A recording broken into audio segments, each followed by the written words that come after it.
From 1905 up until the 1960s, Canada had a fairly restrictive immigration policy.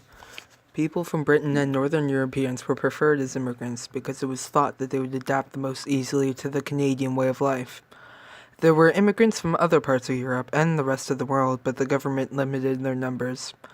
After the Second World War, nearly 1 million veterans returned to Canada.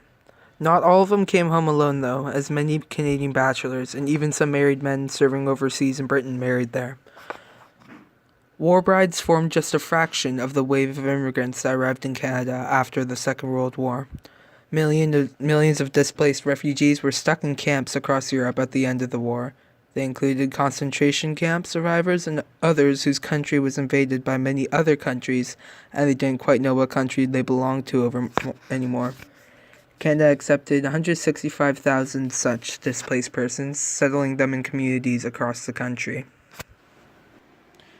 Immigrants were attracted by new possibilities in Canada and wanted to escape war-torn Europe.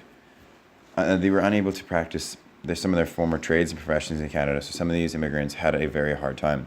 Nevertheless, refugee children absorbed English quickly at school, and their parents found a job. Any job opened up new opportunities. More than 2 million immigrants arrived between 1945 and 1960.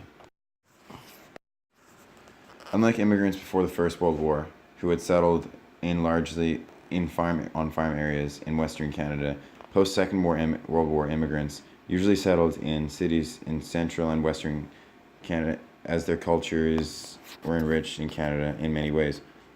Older areas of larger cities vacated as veterans and their families moved to the suburbs, became home to new vibrant communities.